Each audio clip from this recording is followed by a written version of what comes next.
विश्वगुरू संतश्रेष्ठ श्री निवृत्तीनाथ महाराजांच्या आषाढीवारी पायी पालखी सोहळ्यामध्ये एक अंध व्यक्ती जन्माच्या 5व्या वर्षापासून एका आजाराने ग्रासली आणि अंध झाली.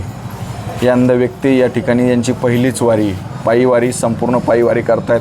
आपण यांच्याकडून यांचे अनुभव जाणून घेणार आहोत. काय नेमकं वाटलं की आपण पायीवारी केली पाहिजे? मी याच्यापूर्वी अगोदर 2-4 वाऱ्या माझ्या बसनी आणि त्याने व्हायच्या, पण यावर्षी गेल्या 2-3 वर्षापासून माझी अशी इच्छा होती पांडुरंगाकडं का मी एकदा तरी पायीवारीला येईल आणि याच्यानंतर मला जर पायीवारीची अशी संधी मिळाली तर मी नियमित पायीवारी करेल. कारण पायीवारी करण्याचा हा जो हे वेगळाच आनंद मिळतो, त्याच्यामुळे वेगळाच आनंद मिळतो आणि आपली मनोकामना पूर्ण झाल्यासारखं वाटतं का आपल्या मागं कुठेतरी एखादी पांडुरंगाची रूपाने शक्ती आहेच आपल्याला, पण ती अजून आपल्यामध्ये एनर्जी वाढल्यासारखी वाटते. डोळ्यांनी वारी दिसत नाही, पांडुरंगही दिसत नाही. मग नेमका हा अनुभव कसा अनुभवता तुम्ही? डोळ्याची तर गरजच नाही आम्हाला. डोळे नसले ते नाही तेच चांगलं आहे, कारण आम्हाला फक्त आमचं हृदय अंतःकरणामध्ये आमच्या पांडुरंग आहे आणि या अंतःकरणातूनच आम्ही आमची कल्पना शक्ती थोडीशी हे करतो आणि मग आम्हाला पांडुरंग मिळाल्यासारखं वाटतं. गेल्या 12-13 दिवसापासून तुम्ही सतत चालतायत.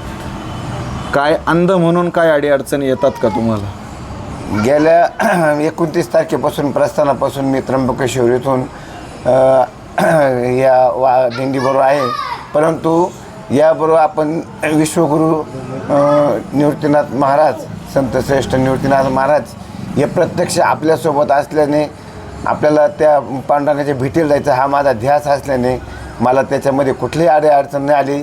तसेच आमच्या गावातले भजनी मंडळ, काकडा मंडळ आणि गावकरी मंडळी आणि आयोजक मंडळी हे सोबत असल्यामुळं आम्हाला कुठल्याही प्रकारची अडचण येत नाही. दुसरी गोष्ट अशी की जे दिंडीबरोबर जात असताना वारकरी लोक जे आपल्याबरोबर असतात ते सुद्धा खूप चांगलं सहकार्य करतात. वेळोवेळी काही आम्हाला लागलं ते हे करतात. एकटं उभं राहिलं तरी ते विचारतात, बाबा तुला कुठं जायचं, तू कोणत्या दिंडीबरोबर आला आहे, काही मदत हवी आहे का, सगळे विचारतात आपल्याला. त्याच्यामुळं हे मला काही अडीअडचण आली नाही याच्यात. अंध नसल्याचं कधी सार्वजनिक जीवन असेल, खाजगी जीवन असेल किंवा वारी असेल, कधी दुःख वाटलं का अंध आहे आपण? मुळीच नाही. अंध असल्याचं मला काहीच दुःख वाटलं नाही आणि परमेश्वरानं केलं तरी काय कमी, आपल्याला सगळ्या काही गोष्टी मिळालेल्या आहे. आपला प्रपंच झाला, अध्यात्म ज्ञान मिळू लागलं, सगळ्या गोष्टी आपल्याला मनासारख्या आल्या आहे आणि हृदयामध्ये फक्त अंतःकरणापासून आपण आपल्या पांडुरंगाची पूजा अर्चा करा, त्याचं नामस्मरण करा, मुखात नेहमी त्याचं नाव राहू द्या, हाच आपला ध्यास असू द्या आणि हेच आपले पांडुरंग आपलं हे असू द्या मागणं. नक्कीच तुम्ही अंध आहात तरी पायीवारी करतात. अंध असल्याचा दोष कधी पांडुरंगाला किंवा निवृत्तीदादांना द्यायचा आहे का? कधीच नाही देणार पण नाही. आणि तसे आपल्या हे शब्दसुद्धा माझ्या मुखातून निघणार नाही का या देवाने माझं वाईट केलं का परमेश्वराने वाईट केलं, असं काहीच निघणार नाही.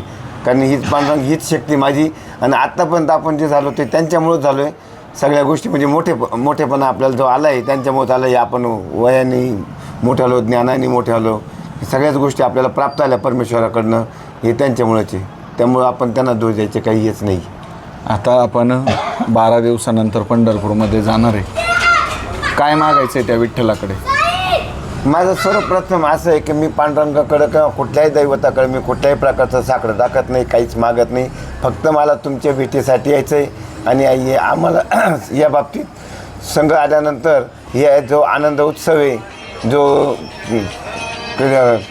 संध्यातून आपला परमेश्वर आपल्यासमोर उभा आहे, तो आम्हाला अनुभवायचा आहे आणि या दिंडीत सहभागी व्हायचं आहे. नक्कीच अंध असल्याचं मनात दुःख नाही आहे, परंतु अंतःकरणातून, हृदयातून या ठिकाणी पांडुरंगाचं नामस्मरण करत ते पांडुरंगाला प्रत्यक्ष अनुभवत आहेत. त्यांना दोष पण द्यायचा नाही आहे, देवालाही द्यायचा नाही, कोणालाही द्यायचा नाही. फक्त अखंड पांडुरंगाचं नामस्मरण करत या ठिकाणी पंढरपूरमध्ये पोहोचायचं.